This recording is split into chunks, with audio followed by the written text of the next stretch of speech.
एक बार फिर से पंजाबी सिंगर को टारगेट करने की कोशिश की गई है। दरअसल जानकारी है कि कनाडा में वैंकूवर स्थित एपी ढिल्लों के घर के बाहर, जो कि एक फेमस पंजाबी सिंगर है, फायरिंग की गई है।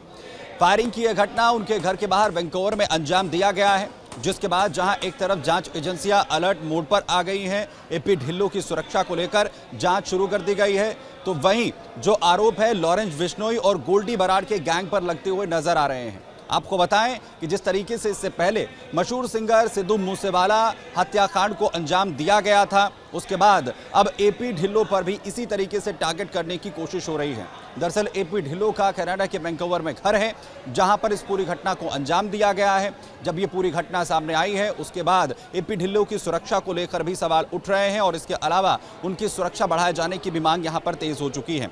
आपको बता दें कि 29 मई 2022 में दरअसल सिद्धू मूसेवाला हत्याकांड को अंजाम दिया गया था। जिस वक्त वो अपनी कार से कहीं जा रहे थे, टारगेट उन्हें किया गया था, उन पर लगातार एक बड़ी फायरिंग अंजाम दी गई, जिसमें सिद्धू मूसेवाला की मौत हो गई थी, जिसमें बड़े आरोप गोल्डी बराड़ गैंग और साथ ही यहाँ पर पूरी घटना को आखिर कैसे प्लान किया गया था, ये तमाम चीज़ें सामने आई थी।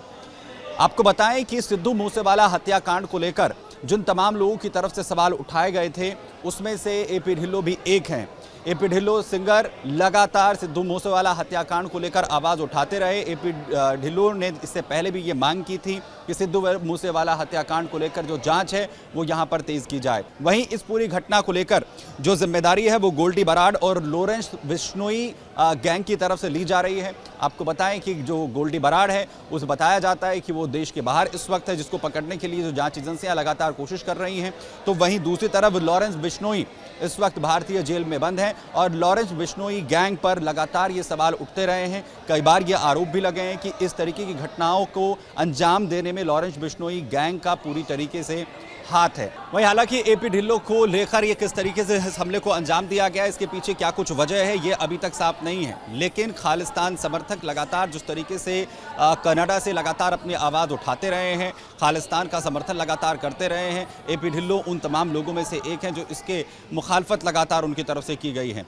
आखिर क्या खालिस्तान एंगल भी इसके पीछे है और एपी ढिल्लों को निशाना जिस तरीके से बनाने की यहाँ पर कोशिश की गई है। और दूसरा सवाल ये है कि आखिर क्या अब एपी ढिल्लों की जो सुरक्षा है उसे लेकर किसी भी तरीके की कोशिश अब जांच एजेंसियों की तरफ से यहां पर की जाएगी। लेकिन एक बार फिर से एपी ढिल्लों और एक पंजाबी सिंगर को निशाना बनाया जाना सवालों के घेरे में आता हुआ नजर आ रहा है। वहीं कनाडाई सरकार भी इस पूरे घटनाक्रम को लेकर अब एक्शन मोड में नजर आ रही है। इससे पहले भी सुरक्षा को लेकर जिस तरीके से भारत और कनाडा के बीच कई बार बातचीत का जो दौर है वो चल चुका है।